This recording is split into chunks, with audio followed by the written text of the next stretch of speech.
plane more than you're talking about your vision, then you're in inertia. Energy goes into those lower frequencies, doubt, worry, fear, and now you're in that dynamic. But if you start talking about possibility, even if you don't know how to get there, then your energy starts to go up. What if? You ask a what if question. What if all my needs were met? What would I be doing in my life? What if everything is really working together for my good? What if all the bad things that have happened in my life are leading me to activating some great potential in my experience? What if God really is on my side? Ask a what if question, and you start to notice little tiny miracles happening in your life. Things start to manifest. You don't know how to...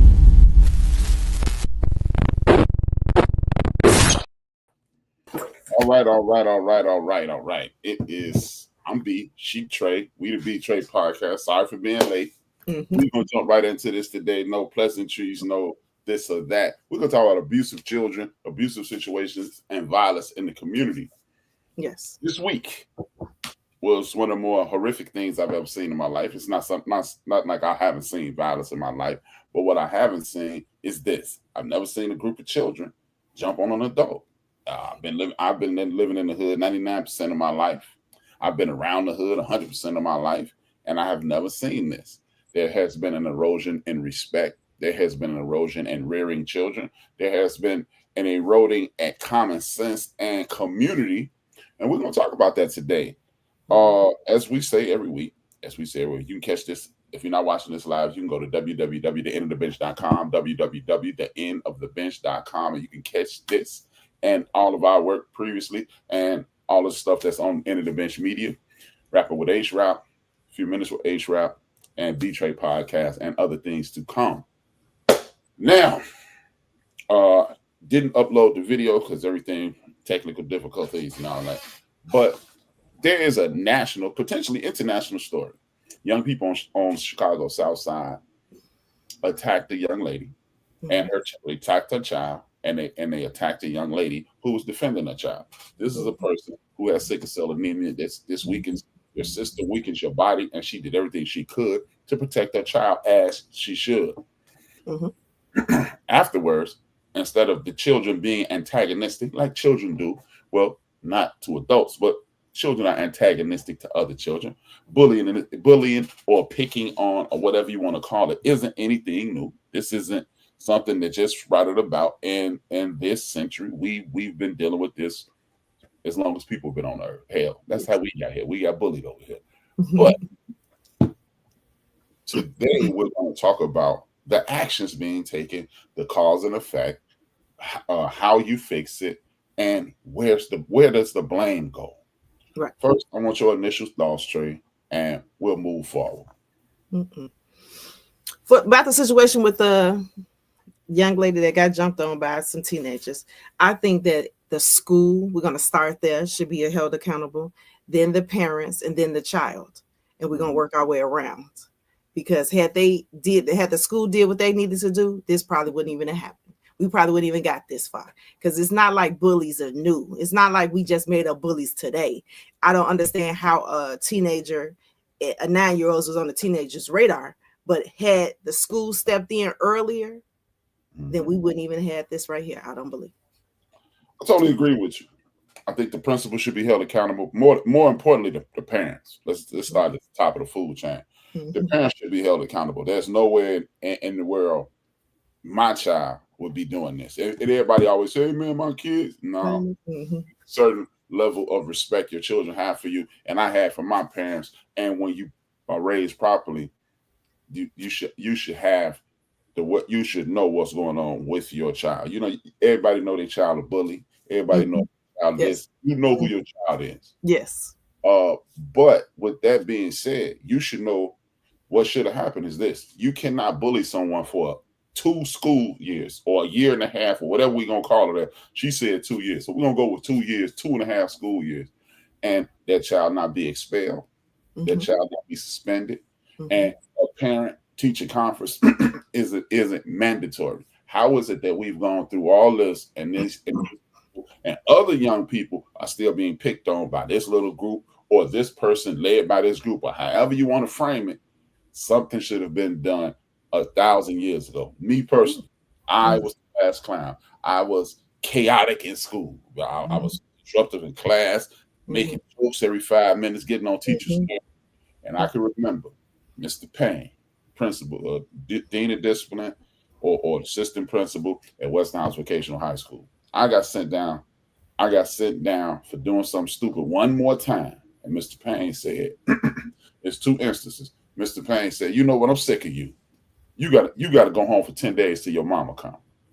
I'm like, I ain't even do nothing. And another teacher stepped in and said, hey, oh, you overreacted. That ain't him. And another instance, the first day of my senior year, the principal called me in his office, Mr. Class Clown. He said, look around my office. And I looked around like, what? It's the first day of school. I'm like, dude, I ain't even told a joke yet. Right. I'm looking around. He said, look around one more time. Make sure you see everything in this office. Now, at this point, me and him will have a great rapport. I looked around again. He said, okay, good. You saw everything, right? I said, yeah. He said, if you see any of it again, you're going to see it next year. That's how you fix it. Like, oh, I don't want to be in high school.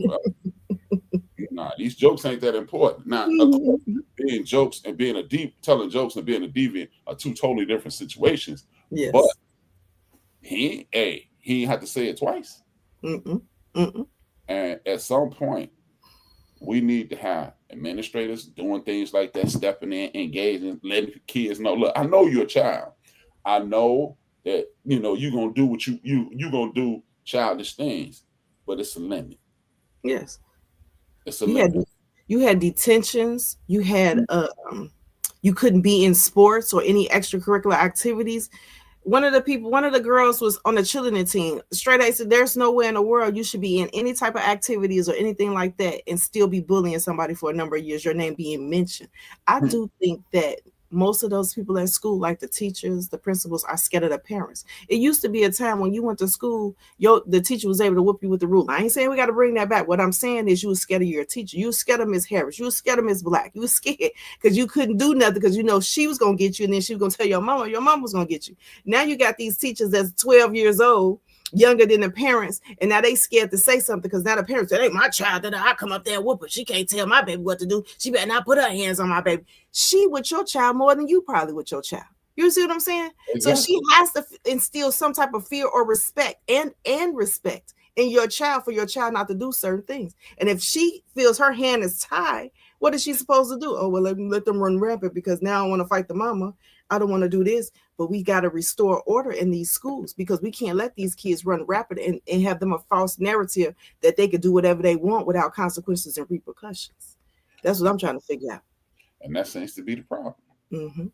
That seems to be the problem when people are afraid to do their job. And like you said, there needs to be an authority figure. You don't have to be able to physically put your hands on anybody to garner respect. Because guess what? The people in blue and white cars, they have put their hands on people. They have unalived people. But a lot of them just riding around and people straighten up when they see that car. Yeah. At one point, nobody in the neighborhood ever put their hands on me. Nobody. My mother was mean. She didn't play no game. But my mama didn't play that don't put your hand on my baby mess. Right. Nobody had to put their hands on me because it would be times where I was on my way to do something that I wasn't supposed to be doing. And somebody saying like they jumped their ass out the ground and said, hey, ain't you in that, son? Hey, man, I got to go.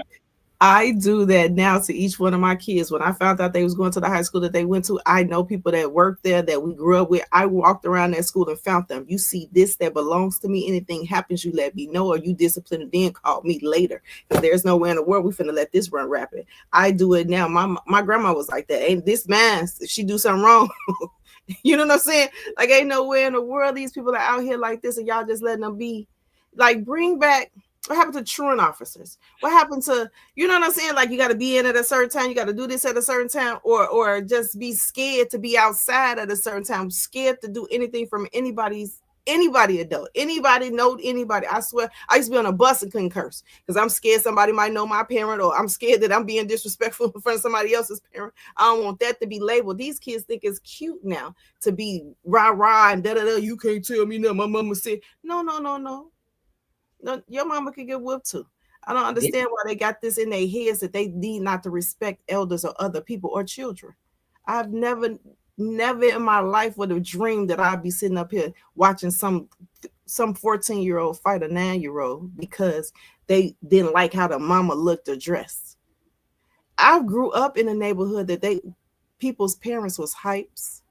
They were unfortunate, and we never talked about them and or their parents. To this day, they was walking around the streets. You knew who parent was who. Like, oh, that's such and such mama. Da da da da da. But we wouldn't know. Ha ha ha! Let me go beat up their parents. No, it was never no disrespectful stuff, and we knew that their situation was. And those kids never disrespected their parents either, and knew their situation. Mm-hmm. Mm-hmm. Oh, listen. And if you did, even if your parent was suffering from addiction and you got loud with your parent or you disrespected your parents, there was consequences. You could have physical consequences to pay. I have seen a person providing the drugs to the person who's addicted attack the person's child for disrespecting, at the end of the day, his customer. Right, like, don't do that. No, we're not doing that. Right.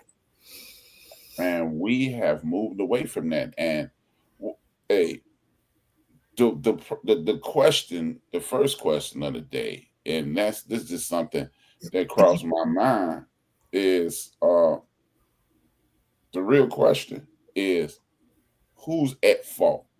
And if you want me to take it, I will, because this is something that I focus on my personal podcast.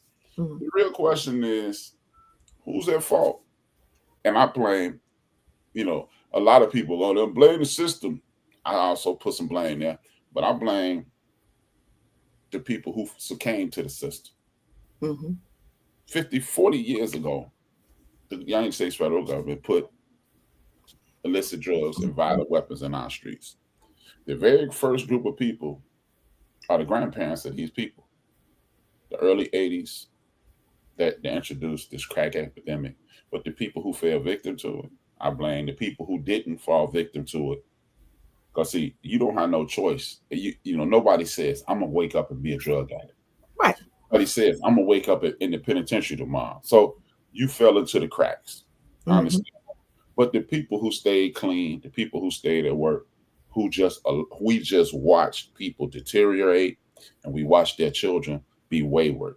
And these are the children of those children. I blame the community for this. First and foremost, I blame the parents. Again, we stated, you know your children. Then I blame the community and the families. Because we, in most of the 80s, most of the 90s, and now these people are teens and 20s, early teens and like between, 23 and 12. Right. These are those people's kids. These are their kids and grandkids. And people not just stood back and waved their finger and said what people need not to do. These young people wouldn't be running rampant, wouldn't have this kind of behavior. They would have structure. It's easy to just say, hey, it's her mama's fault. No, it's her grandmother's fault.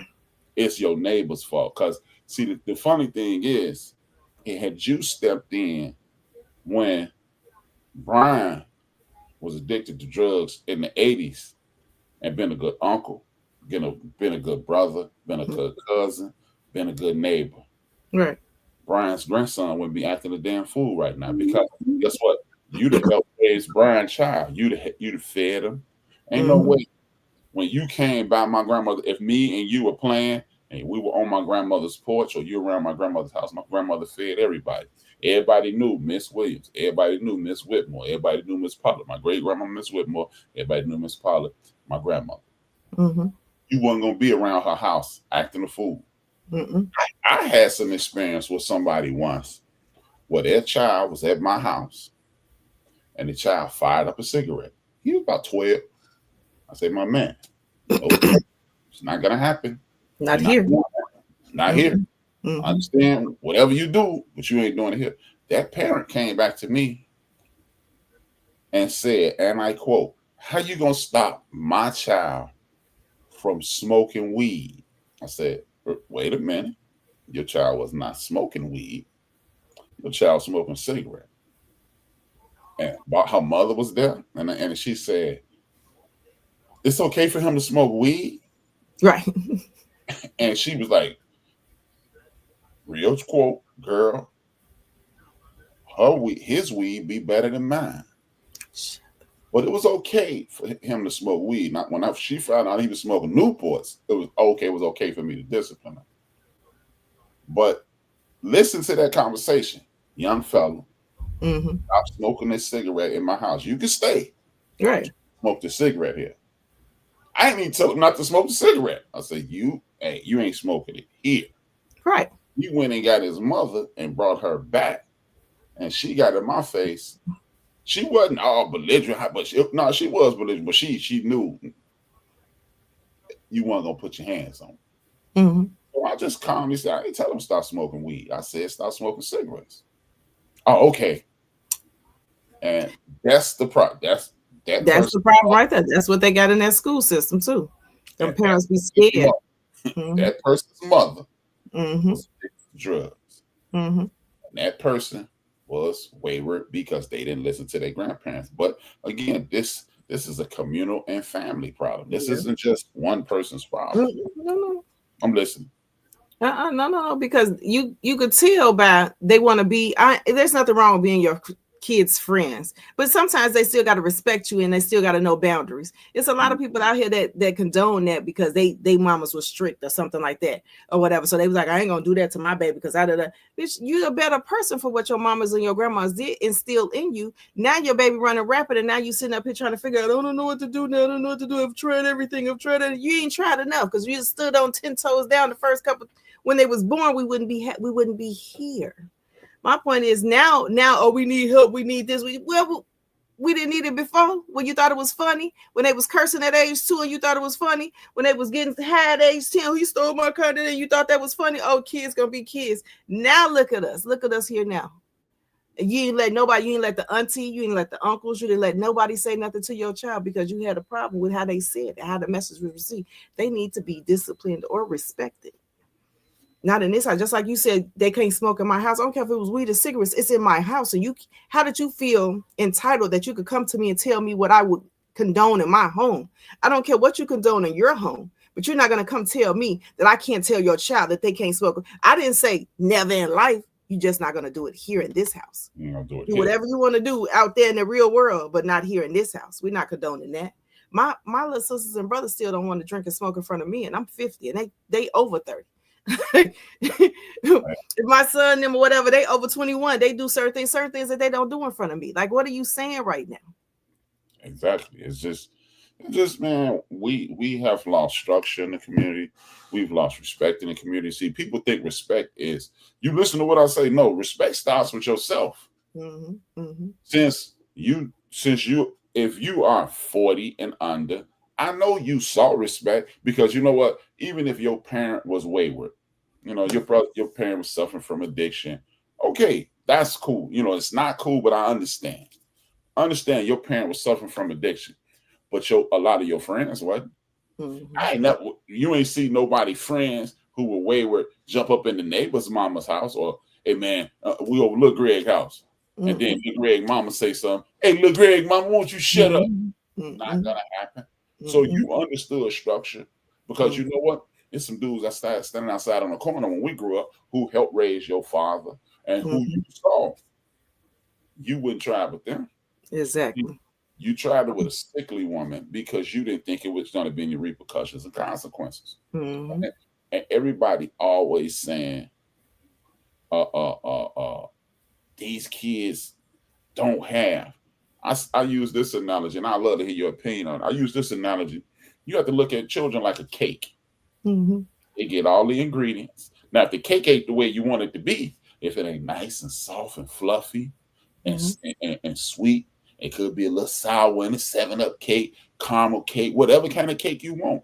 If it don't taste like you think it's supposed to, is it the cake fault or is the chef fault? And we the chefs, I'm listening.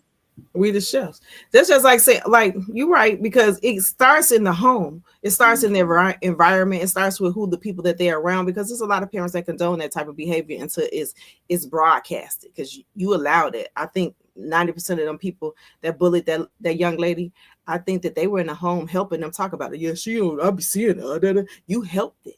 You egged it on, and they felt comfortable because she felt too comfortable to put our hands on these people. But I do think we had a lot of those programs when we were younger, and we still got people that were out there doing bad. So stop saying it's just because they don't have this, they don't have that. We had that. People were still going to that, and they still was doing bad. People know right from wrong. You can't convince me that you thought that this was okay. You can't convince me because you don't got no after school program. That means I'm finna go kill and I'm finna go beat up a 9-year-old. No. Because people were still doing that when we had programs, when we had that, when we had truant officers, when people were beating up. Some people just need more. Some people just bad to the bone. Some people, their parents instilled it in them. So now we got to be like this. Then now that generation of kids, when they had kids, they're going to be like that. We're going to be like that. Like Bebe's kids. You knew who the Blue Sisters was.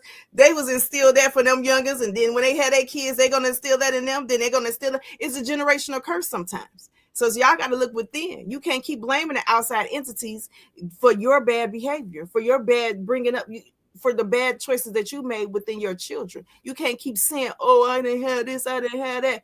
You had judo. You know what it is from right or wrong, and you didn't instill them in them children. I don't want to hear, I didn't know my child was doing such and such. Some people may surprise you. They may be woo out the bell. But for 2 years, this lady was trying to get a parent-teacher conference, so nobody said anything to you. When the principal called you on the phone and tried to get a parent-teacher conference, she just said, oh, we just want to talk to you because your kid is doing well, and you decide to come. There ain't nowhere in the world you ain't heard in the 2 years that your child was bullying a 9-year-old. No way that you didn't hear this. It was multiple of y'all. It was a group of them. They videotaped, and I bet you if they look on their social medias, I bet you it's one video of them doing it. That's when you got it. When the parents come into play. You're supposed to be friends with your child on all social media. You're supposed to be checking them phones on a regular basis. It's a lot of things that y'all not doing that y'all think is wrong when y'all do it. I checks everything. I go on social media, I do all that, and they be like, you be doing too much. No. Because I ain't doing enough. Then when my baby out there acting weird or doing something that they ain't supposed to be doing, you're like, what happened? I don't know. They on Twitter. They on this. They on Backpage. They doing this. They on OnlyFans. But you ain't checked not one of their pages or none of their social sites to see what type of child you got in your household. Sneaking boys in. But y'all ain't reading no messages. Y'all not doing nothing. Y'all condoning it. Y'all saying it's okay. I blame everybody. And a lot of these parents want to be their kids' friends. Like you saying, be their friend on social media. You're not saying be their friend in life. No, I'm not your friend in life. We're going to be connected on social media. As a matter of fact, you ain't old enough to have social media. Exactly. With it, I'm going to strip you of all your privileges. Like, I don't know if I would have done this, but I saw little boys cutting up in school. So his daddy cut a bozo haircut on him, put a wig on him, dressed him like a little clown. He said, "You going to school like that tomorrow? Since you want to be a clown, you gonna look like one." Maybe you need to start instituting that. Like I used to be the beat your kid, beat him. No, I used to be that, and then I started doing research, and I found out why we beating these kids, and these kids are getting beat because we got beaten into submission, and you don't want your child beat into submission. Sure. And I don't know if I'm all the way away from whoop your kids.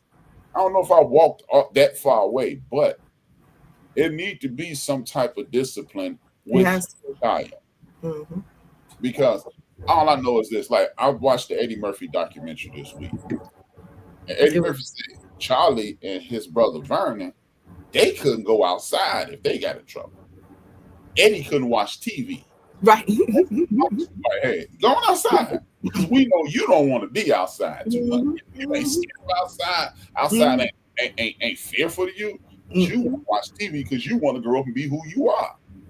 Charlie and Vernon was like, enough of this TV. That's how, I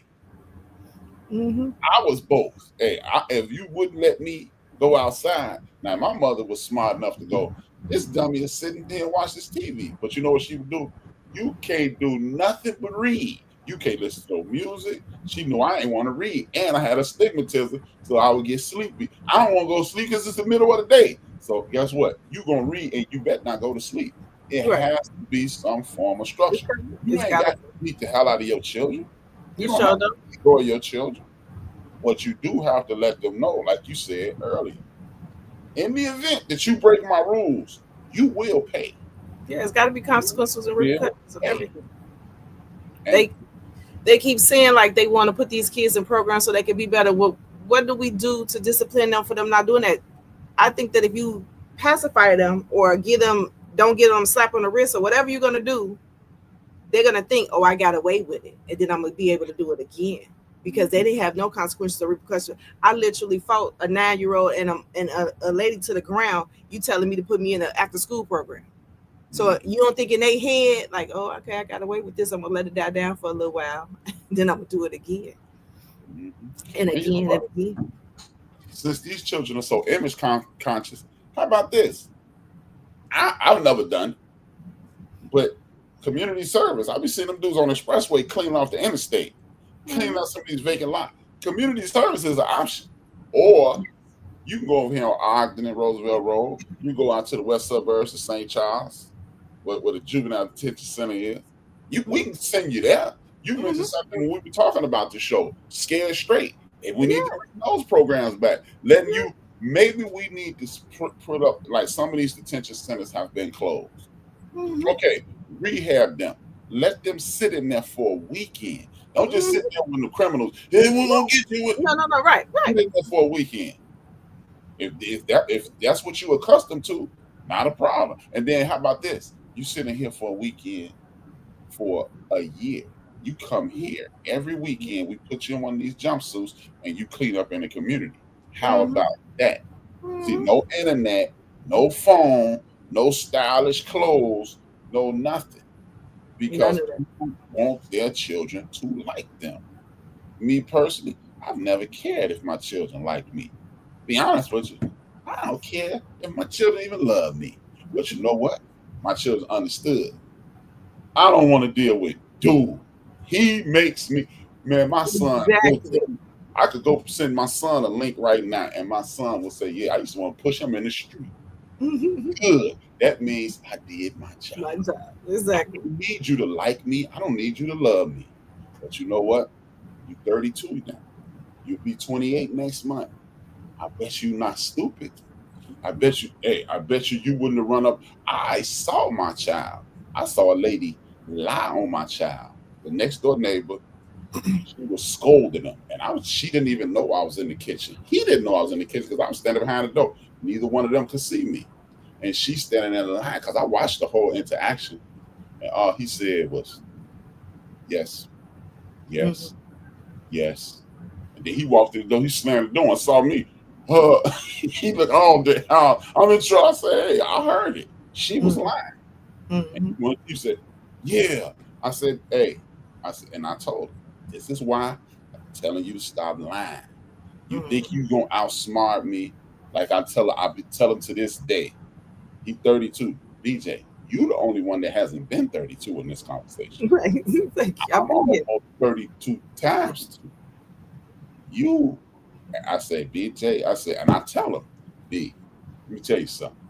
I want you you're 32 now. Think back to when you were 28. Are you smarter? I said, go back to when you were 24. Are you smarter? I said, what you do to 24-year-old stuff today?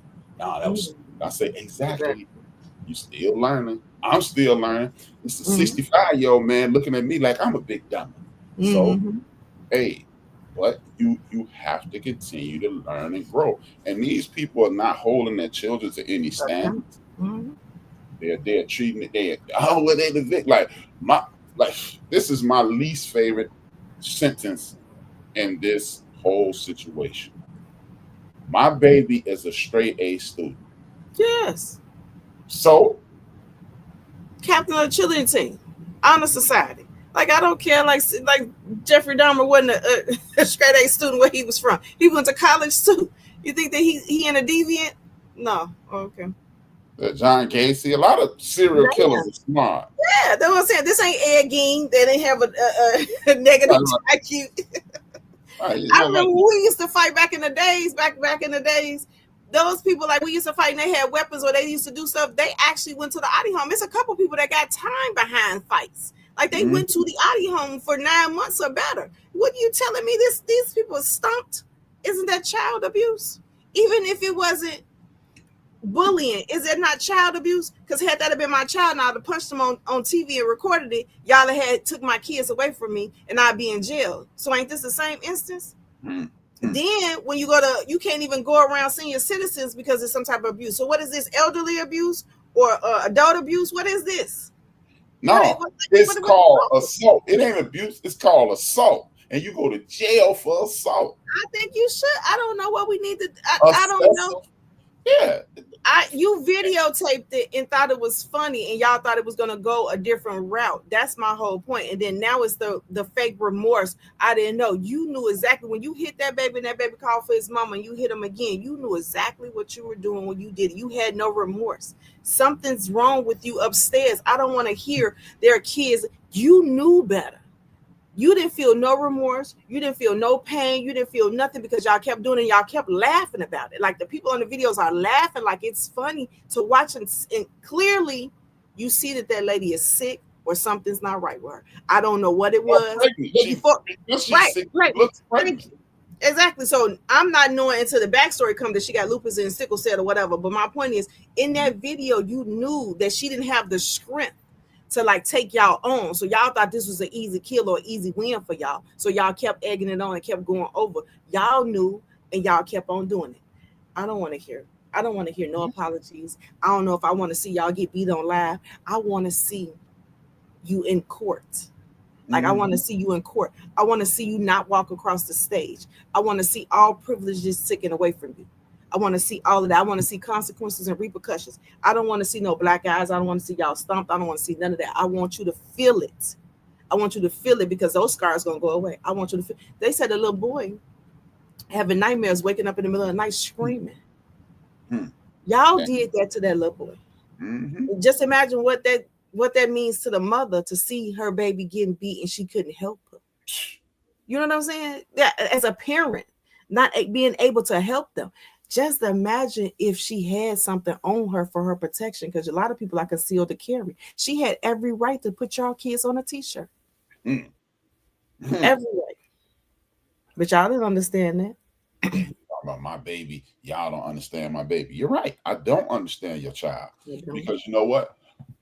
At one point in my life, see, I have a unique perspective on this. At one point in my life, I was a bully. But the last act of bullying I ever did, outside like teasing and picking, physical act of bullying, I beat up this young man the last day of school, 7th grade, 1983, June. Beat the young man up for no reason at all. I just beat him up I beat him up bad. I bust his nose. I jacked him. You know, I didn't do him as bad as these kids did. It was like a 30 seconds, it wasn't even 10, 20, 30 seconds of a fight. Because I was physically imposing to him and I beat him up. And I felt so bad. I went back to the young man's house. And his mother she didn't give me none of that. She talked to me like a mother and she made me feel this small. That lady made me feel horrible. To this day, I carry that guilt. Me and him are cool. When we see each other, we embrace. We were in the same 8th grade class. We were cool by the end of that day. But every time I see him, I go, what the hell was I on? Yeah, what was I thinking? Right. No way I would have. And I'm not saying I'm better, because I believe I'm worse than these kids, because at least in their warped mind and in the way they were brought up, they thought that was cool in some way. They seen World Star. They trying to be, it's funny. I ran up on homie by himself, me and him, popped him about 4 times. And by the time he turned around and his nose was bloody. I'm telling you, I can relive this now. And I said, and left him alone. So I was worse than these kids. I never got bullied. I never got picked on. But to this day, I carry that guilt. I never want to forgive myself for that. I'm never going to forgive myself for that, because it's a constant reminder. Yeah, I definitely say it betters you in how to deal with other people with certain situations. When I was in high school, in grammar school and high school, I never was bullied. I was always a loner, but I always talked to people or whatever, you know, if I seen something or whatever. So in high school, when I got there, it was like I had a little I knew some people. So it wasn't like I was like I was an outcast or something, because I knew some of the seniors. I knew some people before I got there because, you know, my friends, they were older than me. So some of them went there already. Okay, cool. So now when we get there, I figure I never hung with nobody really in my freshman class besides my one friend, my one best friend, Cookie. But other than that, I used to find people that looked out of place and go sit and talk to them. Like it was a boy in there. He's snot running down his nose. He never combed his hair. Shoes was too little or whatever. I used to literally go sit at his lunch table and speak to him every day. And there was a couple people in there like that. I used to make sure that I speak to them every day by name. And they be like, why do you do that? Because like, you don't know what they're going through to get here. And then I'm sure it's people in their class talking about them, because I clearly can see why y'all talking about them, but you don't know what they got going on in their household. It was a few people I made sure that I sat next to or talked to. Period. Every day I made it my business to sit to talk to her. Maybe if somebody see me talk to you, maybe it'd be cool for somebody else to talk to you. Maybe they found out you ain't what they think you are. You know what I'm saying? Like I made sure even at work, I make sure it's my business to talk to the people that's so-called weird or so-called as outcasts. I make sure at every job that I talk to that I find one of those people and I talk to them. Because you never know. You never know. You don't know what they might be going through. You know what else you never know? When that person is on the edge. Well, they shooting everybody but me. And I said that. I said, now I know I ain't saying they ain't gonna kill me. What I'm saying is they might give me a chance to run away. Now, if they come back through and I'm still right there, then that's on me. Yeah, I didn't run. You didn't run left. You should have ran right. I might get the text in the morning and say, please don't come to work. Something. You know what I'm saying? Or they might be like, I'm gonna go over this classroom first. You make sure you get out, but when I come back through here, hey, I told, I gave you one. Yeah, man. But yeah, I mean, so I'm not gonna act like it wasn't bullying, it wasn't picking on, and people wasn't being disrespected. But at the end of the day, you understood the structure of this community. Well, from the neighborhood I was originally from, that's why I jumped on the kid. I was picking on him. And look, in 1 year, I changed my image to the point where another young man, as you said, he was wayward. You know, he real low self-esteem, very little confidence, clothes weren't up to par. I started rocking with him. I'm not hanging with him. And my homies, you know, hey, what you hang with such and such for? I'm like, it's my buddy, man. And anytime I hit the schoolyard, because I was the dude who played football and I was the dude who was cool with everybody, my man was right there. Exactly. And he said, hey, man, what high school are you going to? I said, I'm going to Westhouse. He said, I'm thinking about going to Westhouse too. I said, yeah, man, it's cool. Come. Him and his brother came. And it wasn't like, I'm wearing with the football team and everything. So it wasn't like I was the big bad wolf because I was a short guy. But it was one thing, once you join the football team, the whole football team fighting with you. So you could be a coward. Yeah, exactly. 200-pound dudes behind you. Big facts. Hey, you better not mess with me. Hey, I can't beat, but they can. Yeah. And but and it helped me in life. It helped me become a better person. And they got to bring back. They definitely got to bring back, like, say you was fighting somebody or you was bullying somebody. They got to bring back taking your butt right to them people's faces and making you apologize in their face. Stop thinking social media is the way to get rich, or not the way to get rich, the way to get your acknowledgement or whatever, because that stuff is not sincere. I don't think all the time. I bet y'all didn't personally call them people and tell them apology. You came on the internet to apologize to us because we're bashing you, but you didn't personally walk to that lady's door or go to that school, because y'all didn't even show up at the school the next day. I remember I used to fight my next door neighbor every day. My mama used to make sure to drag me right. She's like, why you in this house? We didn't say we got into it. She would drag me out my house, out my bed, and make me go knock on the next door neighbor's house and find a little girl. And we used to have to apologize and then sit there and be friends for the rest of the day. Like, we couldn't go back. We had to sit there and make up until the rest of the day. By the end of the day, we were back friends. But my point is, y'all didn't do that. When them people asked y'all to go to that school the next day, y'all didn't send y'all kids. Y'all didn't even come up there to try to take up for y'all kids. Y'all didn't even stand up front and say, yes, I understand. I get it. We're going to make it better from here. I apologize wholeheartedly. No one showed up. Not one parent showed up. And y'all seen y'all kids in that video. Y'all didn't. Nobody showed up. Not the kid, not nobody. Like, I don't understand. Then the one girl going to come up there to do the apology. I don't believe you. Because why y'all didn't go to that hospital? Why y'all didn't go to that school? Why y'all didn't go nowhere and say, I would have had a bad braids? Get over here and tell these people what y'all need her to do. Like, what do y'all need her to do today? You don't know my kids. Like the post that the woman hit, she got 1 million hits on her post. You MFers don't know ish about my MF and child. See, this is why your child is a deviant. Exactly. Because you a deviant. You a mental deviant. You a 30% R. You know, we can't say that word no more, but you a little slow yourself. And this shows why your child is a bully, because you and your friends sit around chicken necking and talking about people in the community, which means their social status has been reduced. That child thinks I'm above you. This is what happens to Black people in America, y'all. Whether y'all know it or not, folks sit around and say this, and this is something else I want to touch on. These folks sit around and see instances like this, and they say, see, look at them. And whether you want to admit it or not, somebody's going to get shot in America because of this.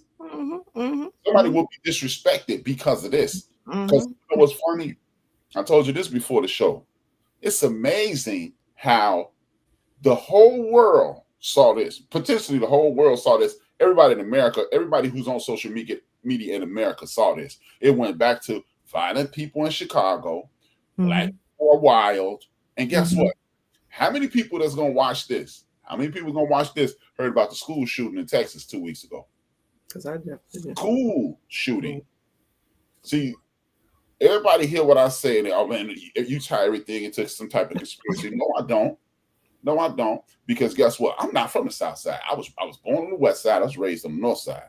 I'm from Old Town. I'm from the West Side, but I claim Old Town. But how about this? Everybody on the South Side is known as a bad parent in the United States of America today.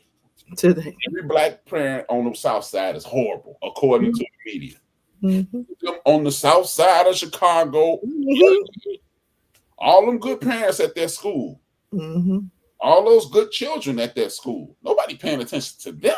They talking about these 4 or 5 little deviants, and they might not even be bad children. They just got caught doing something horrible. But don't nobody care about that.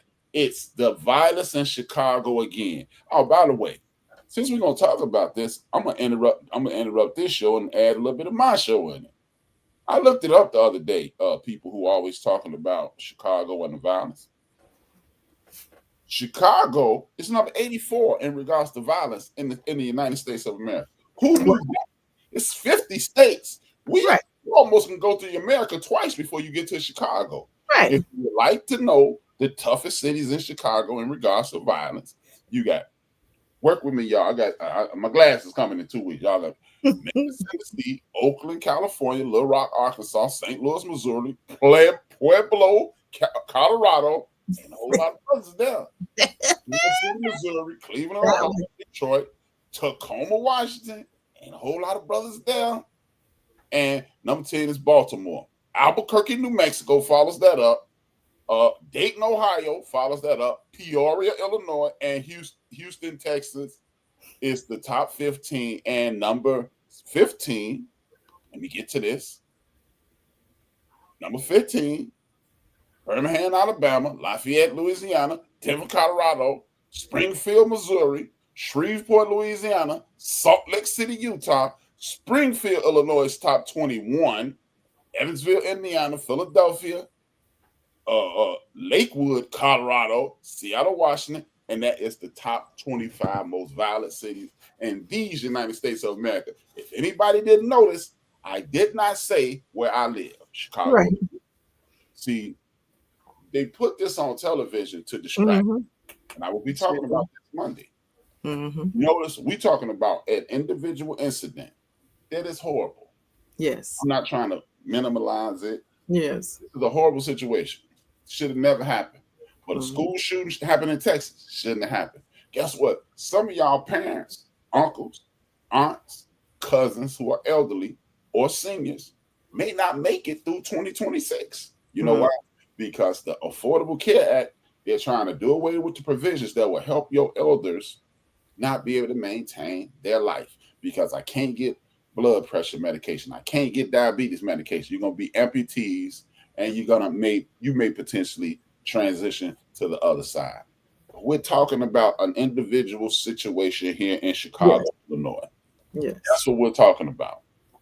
How in the entire hell are we talking about this and not talking about that? Right. At all. Since y'all want to single out something. Whew. They'll make this seem like one bad apple. That means that's the whole city and state that's just being bad. Like y'all don't got no kids that's being good. Those kids that they beat up was being good. The mother of the kids that was getting beat up, she was doing good, taking her kids to school. They looked it clean, they looked it healthy, and she was walking them to and from school. I know a lot of people out here that don't even take their kids to school. Exactly. Obviously, because it was a whole group of kids walking by themselves, bullying some other's child. That mother was with them. She didn't leave them by themselves. Just imagine if they was by themselves. Did you hear me? We might be talking about something even more horrific.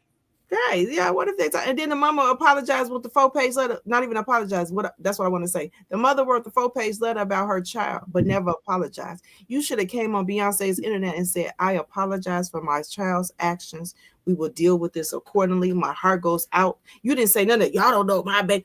That's why your child act like that. That's why you just offended her. Okay, exactly. That's exactly why. Because you didn't apologize not one time, and I bet you didn't reach out to them people. I bet you didn't reach out. I hope that they press charges on everybody. I hope the principal get press charges on whoever the teacher was that reported it and didn't keep on top of it. I don't know who else that need to be in that system, because it's got the counselor. All of them people need to be held accountable or retrained to figure out what it is that they want to do in life. Because obviously, taking care of kids ain't it. Obviously. I feel what you were saying, retrain, but I'm sick of that word, that term, retrain. You don't have to train me to be no human. Ain't nobody have to train, because you know what? I'm gonna treat your children like I want my children treated. Especially, you don't have to, hey, yo, Brian, the 8th grade teacher, you got to sit you down and tell you how you want your kids to. No, because I have children, I have cousins, I have nieces. I've had nieces and nephews since I was 10 years old, so I know exactly how kids should be treated. Exactly. So I don't want to hear this retrain like the police. They say that with the police a lot. Man, we got to go from retraining. No, you need to be fired and incarcerated. These little jokers, they don't need to go to jail because they 12 years old. I'm not saying that they're above punishment. Right. Because no.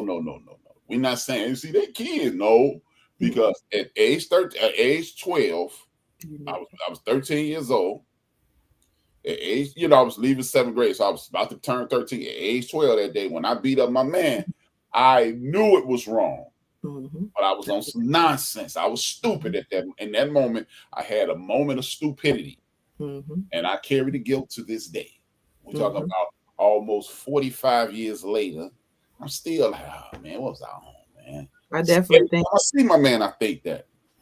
I definitely think that they need to be held accountable since we know who they are. It's not like it was random people that we don't know who did it. We know exactly who did it. And every time this child sees these kids, I'm glad he's in a different school, but every time he would see these kids, he would have to live this trauma over. Before y'all decided to take him out of that school and do this, what y'all did, daily he was going to school for 2 years, seeing his abusers, seeing people that traumatized him. And you can't keep telling your mama, I don't want to go to school, I don't want to go to school. Your mama just like, just go to school, baby, just go to school. But he's literally having to live this life every day. There's got to be a way that we got to punish them.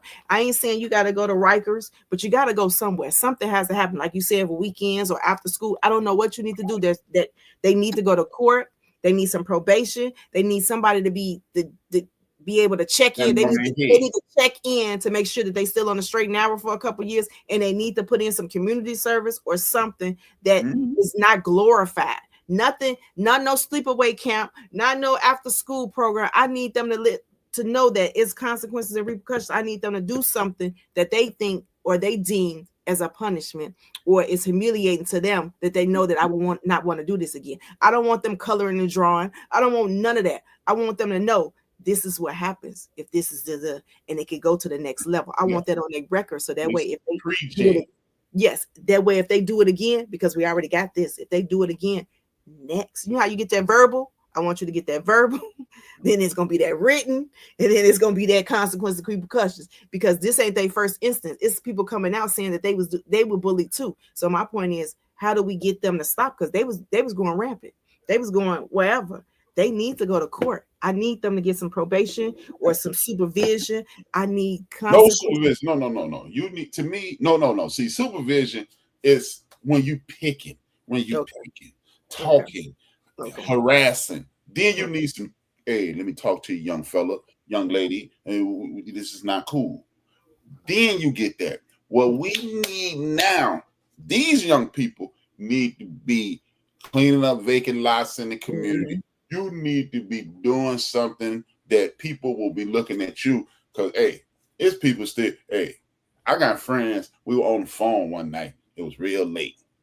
And my mama said, Brian, get yours off the phone. To this day, Aunt and Sean, when they see me, man, get yours. You need to be reminded of this for the rest of your life. Yes, that's how I used to be. My grandma used to come outside at 9 o'clock or whatever the curfew was. I had to just put my head down and walk. They're like, here come grandma. Right. Hey, as soon as they see her, they look at me.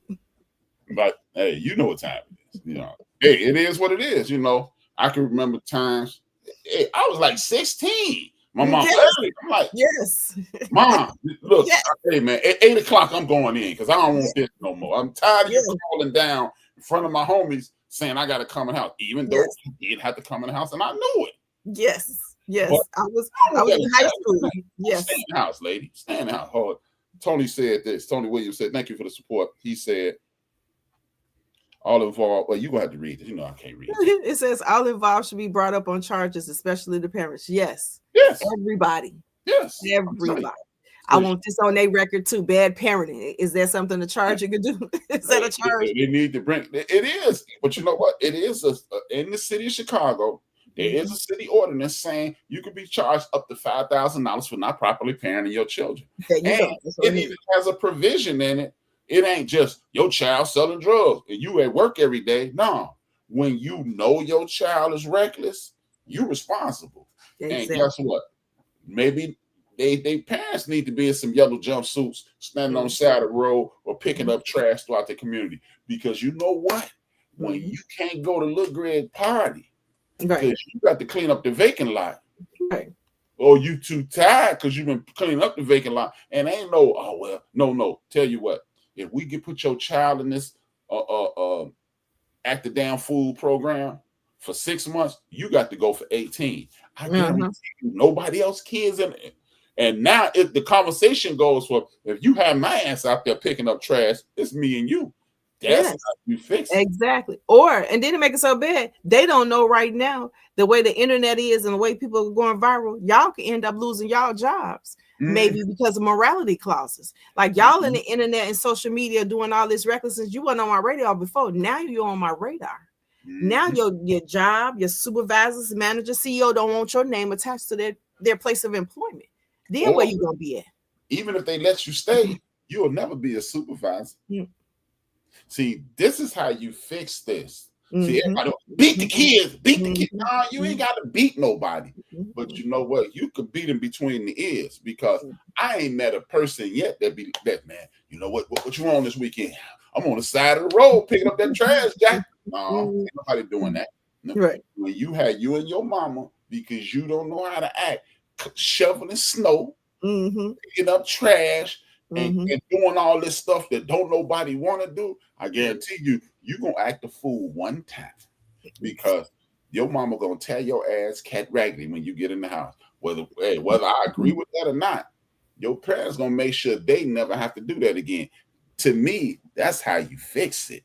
You have to get everybody punished because when your mama in trouble, I ain't saying put the mama in jail because no.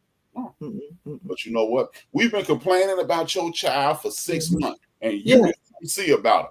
And then the judge should be like, "Well, you in trouble for the whole rest of the time you're in elementary school, and your mama in trouble until you get out of high school." So when your mama gotta be outside doing something that she done missed the parties, and she done been at work all week, and she got to go somewhere else, I bet she pay attention then. Hold it, Tony said something else. It says everything starts at home. Those kids need to understand that there is consequences for their action. Exactly what I said. I don't want a slap on the wrist. I don't want no after school program. I don't want no mentorship. I want them to really feel like, look, this is what you did. This is the consequences of your action. This would motivate them not to do it again. If you get them a slap on the wrist, be like, I'm gonna put you in an after school program. They're gonna think in their head a couple more months, y'all gonna forget about it and not gonna do it again. Like I want you to put the fear in them. Instill it in them that they'll be scared. If they say scared straight, Mm-hmm. I want you to feel the wrath. I want you to be like, no, I don't want to be. I want you to put the handcuffs on them and ride them around with the sirens. Then that way, oh, like this seat. This seat ain't got no cushion. Or like you say, ride it around to, it maybe need to be a little section. Like I said, they done shut down these juvenile detention centers. They done shut down some of these schools, clean out some of these schools. When you cut a fool, just drive the child to that place. And you sitting there, hey, again, I could just use my own personal references. And I'm talking about, I was a grown man. I'm talking about, I had 2 children, grown man. Somebody attacked my child. I put hands on them. I got arrested, and I sat in the joint. I mean, in the police station for 10 hours, and I heard these people around me talking. I ain't even talking to them. I'm just sitting there, and this dude said, "Man, they on BS with me." You know what I'm saying, big homie? I was like, "Yeah." He said, "Man, it's the 3rd time I've been arrested this week," and for 10 seconds, I said, "Yeah, man, that's messed. Nick, it's Wednesday." Right. I said, I ain't never. I was like, hey, I started using my words, and then I was like, I can't do this. No, I'm out of here. And if it fixed me, I ain't no special case. I ain't the smartest Negro in the world. But I'm telling you, when you get faced with, I was like, it's Wednesday. He said, "What's up, man?" I said, "Nothing." I definitely think if they put them handcuffs on them, their reality, that click, their reality. I ain't saying that they got to go away and get it, but I think that they go to their homes, arrest these kids, and drop them down, and their parents have to go sign them out and pick them up, and they in the holding cell. You can't convince me that they mindset won't be like, this ain't where I want to be. I never thought we would get this far. You can't convince me. Now you can let the mamas come get them and get them out. But I bet you if you go somewhere and arrest them, put them things on them and put them in their car and drive them down there without their parents in the car with them, and then put them in a holding cell for a few hours, and then their parents got to come sign them out. Don't let it be a holiday, but their parents got to. I bet you it's a different conversation when they go home. I bet you it's a different conversation. I bet you it's a different understanding. And to keep going to court for to hear about what they said and they replaying the video, you can't convince me that them kids will have a different outlook on something. And like Tony said, we need to go back to the village helping out. Yes. Juvenile detention centers to open again. Y'all see how I had one when I could read it 3 or 4 times before it popped up. I don't need my vision all the way. But on the serious side, Tony's right. If you get everybody involved, see, everybody think, oh, look at his mama. No, see, this is why we are where we are, I believe, because we're sitting around talking about people mama and our children right here. At one point, I was the middle child of my family, of my mother's family. Everybody was 5 to 7 years older than me, 5 to 7 years younger than me. I don't want to be with them babies. And they was telling my mama, I don't want the baby with me. So now I got to sit next to my mama. And I bet not fart louder than a whisper, or I'm gonna be in trouble. We see, it ain't about beating no kids. It's about setting boundaries and understanding what's going on. And everybody in the community know your child. But now you can't say nothing to my child. Okay, well, when something happened to him, I don't want to be on the internet about your child. How about that? Right. I can't say nothing to your child. Horrific happens. I don't know. I'm not signing no petitions either. Because he said old school values still work if the parents would use them. Yes, because I say that earlier, that when you went to school, you had to hold your hand out. That teacher with the gray hair wig had to pop you a couple times. Then you still got to whoop it at home. And ain't nowhere in the world, if y'all had that back in school, we wouldn't have as much problems as we do now. Ain't no way. Y'all got to bring that back. Now you got teachers that's 12 years old, 22 years old. I'm 50 years old. I'm going up to parent school conference. They scared to talk to me about my child because they think I'm going to be outright and belligerent. No, baby, tell me what's going on here so we can fix this. But then you got people up there trying to fight the teachers. My baby ain't doing this. Y'all can't tell her. See, they need them old school teachers back.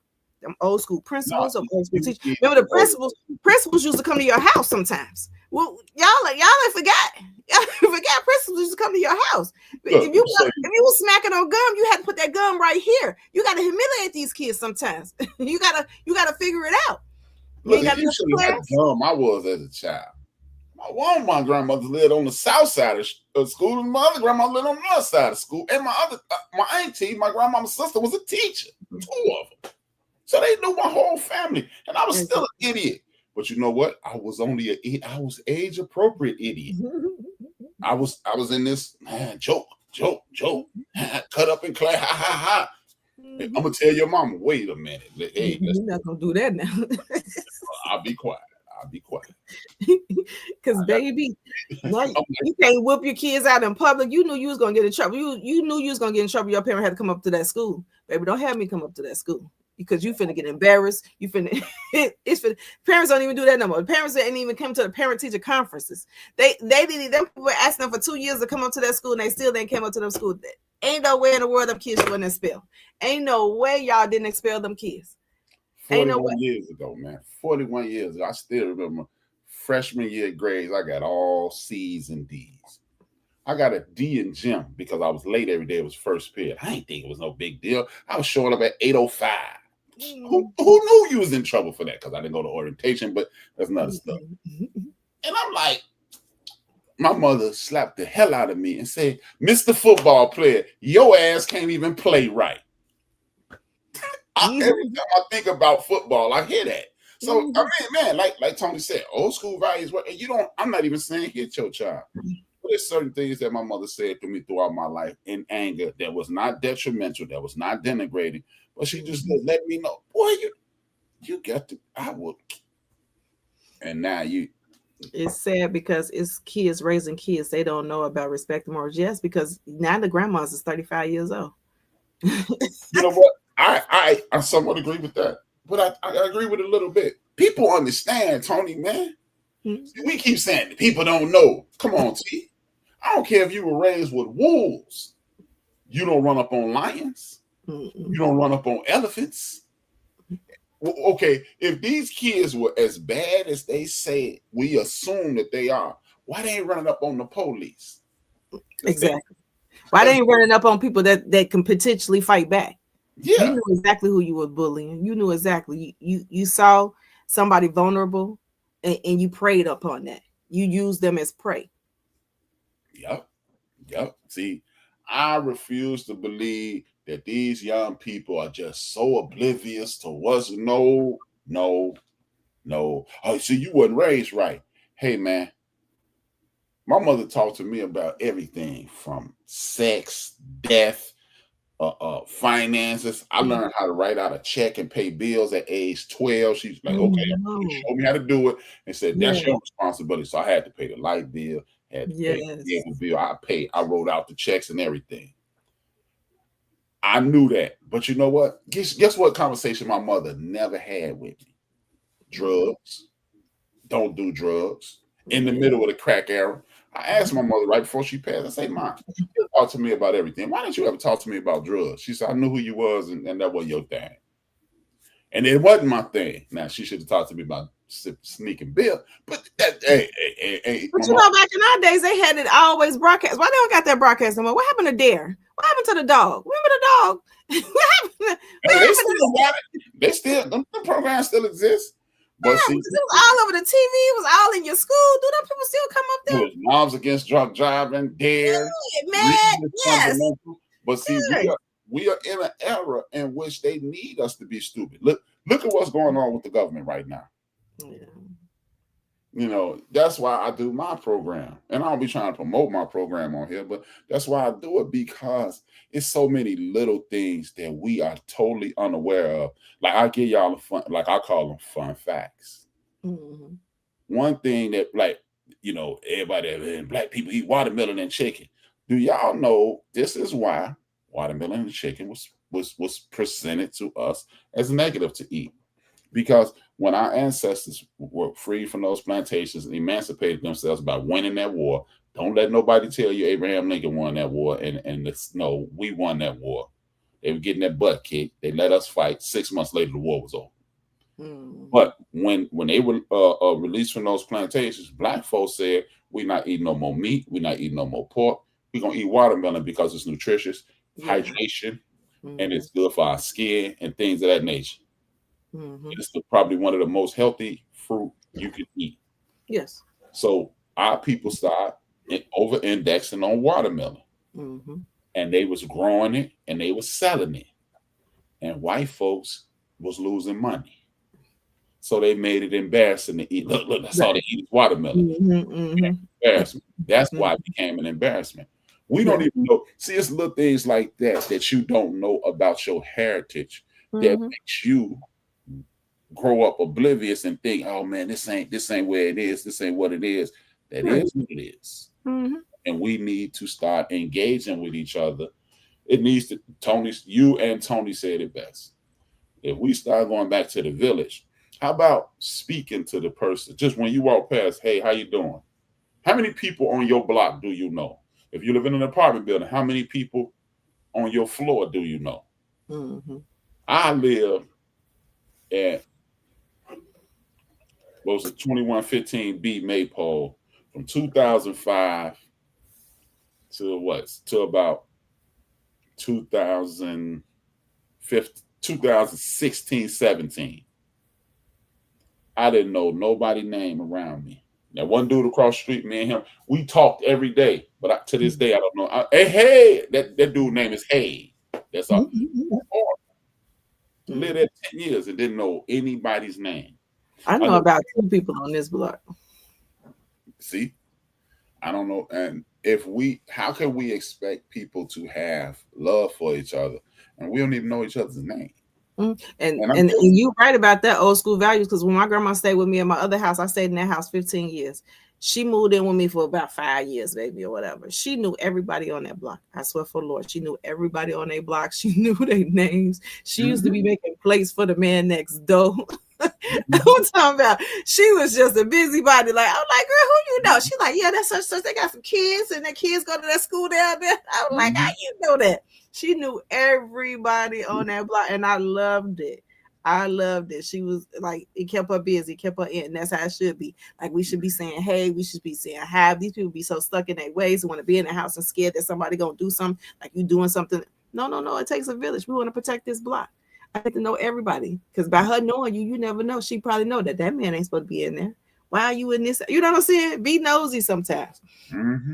But yeah, she was nosy and letting the person know who's sneaking over Miss Jefferson house. I see you. It ain't my business, but I see you. Just know I see you. If somebody die, I'm snitching. Yes, he so did. And you know, like people act like, oh man, but see, you hear people, people be touching little girl. They was I come from an era when they was saying it's a dude driving around a white van. He was on grabbing people. That's where I grew up. Yes. About no pedophiles. Pedophilia is not new. No, it's not.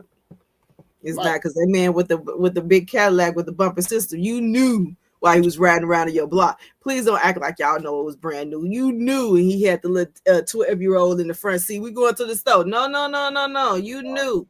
Yeah, nah. And hey, and I know some dude. Hey, well, that's not. I knew some 16, 17-year-old boys who was riding around with the dude in the Corvette, and they was getting out with money. So exactly. So stop acting like y'all just heard about it. Girl, bye. We ain't just heard about it. Y'all just act like y'all don't. This been around for years. So yeah. So, but if that man was seen by an older man in the neighborhood, I knew the dude. Now his name was Sylvester. Sylvester, what you doing about that little boy? Go on down there, man. Now Sylvester can't come on that block no more, but he's the next block. Sure did, because I remember a few people. I remember a few people. We went to certain areas and we used to be there. You know how people used to be saying that, and it was like the older stones or whatever. They'd come be like, y'all get from over here. Y'all gotta go. Like, you know what I'm saying? Y'all gotta go. Like, who is these dudes y'all talking to about 20 years older than y'all? Y'all gotta go. Y'all gotta go. Y'all just over here for no reason at all. Yeah. We just over here chilling by the stove. They like, nah, y'all can't hang out right here. Well, hey, you remember Wild Bill, right? Who used to wash the cars? BJ didn't know why he knew him. He said, hey, BJ, what you doing down here? Huh? He said, go on down there. And then I said, BJ, man, Wild Bill yelled at me. I said, you know why he yelled at you, right? He said, no, I don't know him. I said, hey, ask him, do he know Pompey? That was my mama's nickname. That's my mom's street name. And he was like, yeah, I know your grandmama. And B, how you know grandma? Don't worry about it. Right, say about our business. Right. Don't worry about it. They grew up together, fool. She knew him. Right. Before she knew me. So, he trying to make sure you okay. See, people don't realize that though. Right, yeah. He looked at that little boy. And one day he said, that's your boy. Yep. And I ain't say nothing else to Wild Bill. That was it. Hey, Brian. That's how my daughter be like, you know, so many people. Yes, because I try to stay connected with them people. You never know when you're going to need them or see them in certain situations because all of us are grown now. Everybody has a profession. There's no way. It's like 5 people we grew up with at work at Lincoln Park. Let me take this kid around here. You see this face? This face is mine. Please let me know when you see it. My baby be like, you know everybody. Yes, I do. Yes, I do. Even when she went to the after school program with Carter, she didn't know I knew them. They go Carter, they go such, they go such. Please, this mine. This belongs to me. If it's active, let me know and we'll handle it accordingly. Yeah, you know, people need to realize, yes, we need to work together as a village. Yes, we need to be consequences and repercussions. Yes, we need to do a better job raising our children. Yeah, all those things are true. But what I want people to understand is this. If we don't stop putting these things, every time we post something like this, every time we glorify something like this, you're putting the rest of the community in jeopardy. While you're trying to be on World Star, that devalues the young ladies and the young men in our community and makes them animalistic to other people, which makes the people who riding around ready to hurt them justify hurting them. You may not believe it, but that's the truth. Because then now they justify it because I done seen them on here acting like animals, so I got to treat every last one of them like an animal or whatever. I was afraid for my life. She's 2. What are you talking about? She's 2 with a book in her hand. What did you think was going to happen? That's like the boy that knocked on the door with the Skittles, and he went to the store. Y'all followed him and bullied him because you had a perception in your mind that this man was evil and this man meant you no harm. Meant you harm. There's no way in the world you just blocks all of us into this one little narrative like all are bad. And then you got people in our community like Nephew Ruckuses, the Nephew Ruckuses of the world, doing the same thing. They promoting these kids are no good. No, some kids are no good. They weren't like that when I was a kid. Really? Lies. I grew up in Chicago. As a matter of fact, you grew up in a good part of the neighborhood. Thank you. So it wasn't like that over there. Where I lived, I literally saw somebody get pushed out a window before. Thank you. And you didn't read it off TV. So what did you do? You listening to somebody else tell you the narrative, so you trying to stick with that. Say that part. Right. But now you're gonna see these 5, 6 young people, and that's a bad school now. And I've been saying that for months.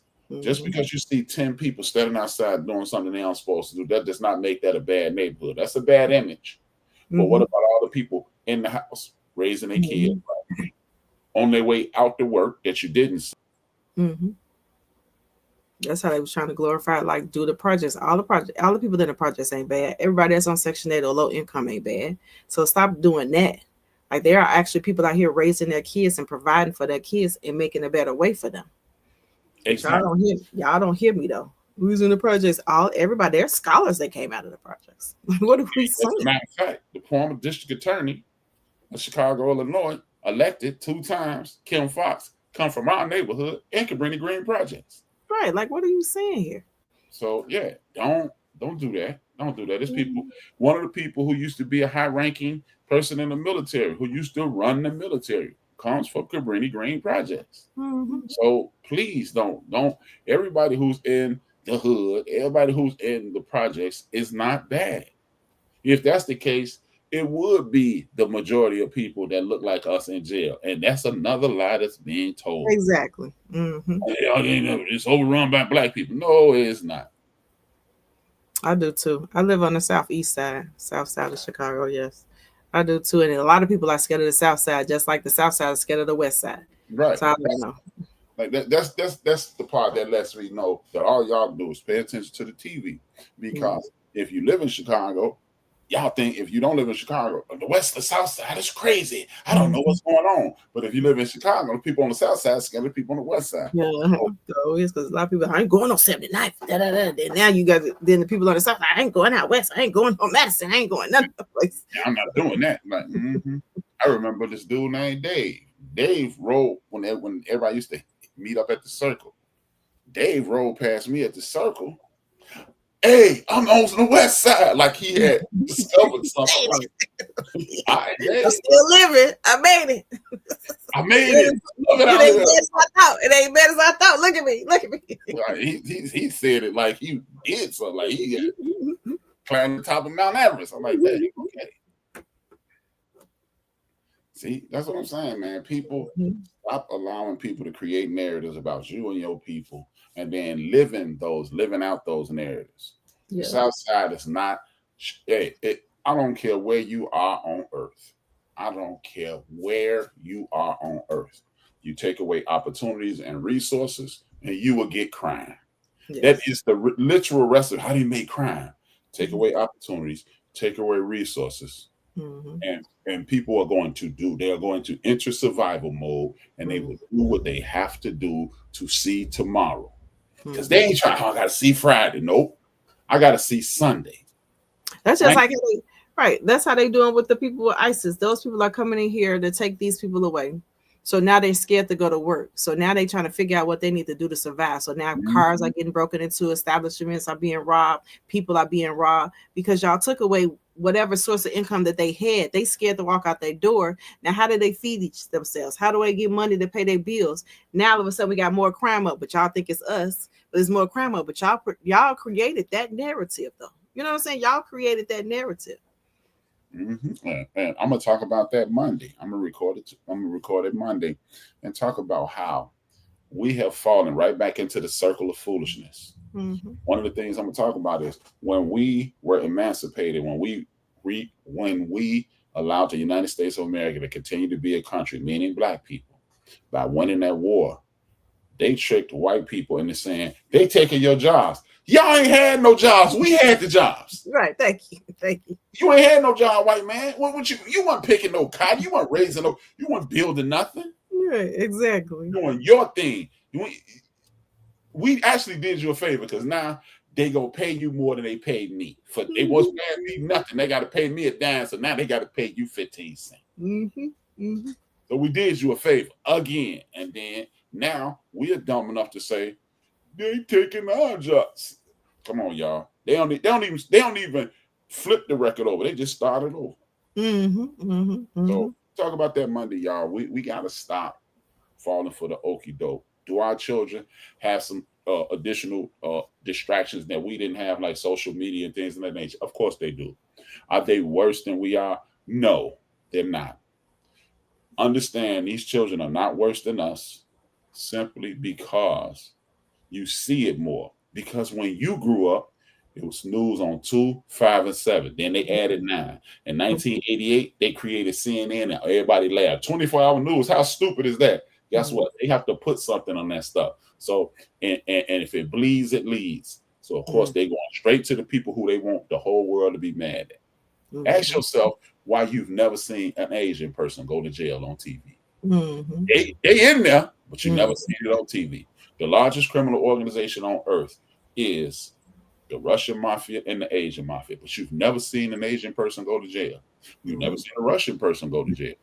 Black on black crime is out of control. The drug, and then the president tell you the drug cartels are out of control. Cartels. It didn't say cartel. He said S. That means they're battling against somebody. Who are they killing? Use your brain. Yes. Your thoughts, and then we're gonna close it. Then we're gonna talk about our number one sponsor, and then we out. I do think we do need to hold the parents accountable, the school accountable. I think people need to start policing their areas more and children more. I think you need to get involved, get in tune, figure out what you need to do to learn your child and see what's going on in their mindset so we can know how to go forward from there. Because we're not just going to say, like, this is okay, whatever. But I do think we're going to start with the parents, we're going to start with the school, and then we're going to work our way around. I do think that everyone needs to be held accountable for all actions involved. I do think that. Totally agree. And this leads us to our number one sponsor, the number one segment in the history of the world, promoting Trey Naturals. No. Please get in tune with me. All natural hair and body products. You can inbox me, DM me. It doesn't even matter. On all platforms, Trey Naturals. Please like, follow, share, all of that. I talk back. All right. Yeah, we definitely respond when Facebook ain't janky and be trying to slow us down on this little paper that we take it. But with that being said, man, I see y'all Monday on a few minutes with H-Rap. See y'all in 7 days.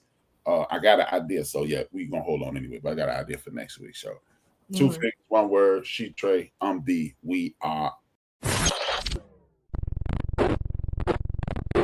I think oftentimes we as people, black people especially, are taught to go above and beyond all the time, and I think a lot of times we do that with our capacity. We do it in relationship. We do a lot to prove that we're loyal, that we trustworthy, and all of that. And we'll pour until we got nothing left, and then we'll try to keep pouring. And that's not just romantic relationship, because I think the habits we build outside of romance are what we take into romantic relationships. So make sure that like you're not out here pouring into folks and you ain't got nothing, bruh. Find people, find places, find habits that fill you up, bruh. And make sure you giving from people from your overflow, bruh. Don't be out here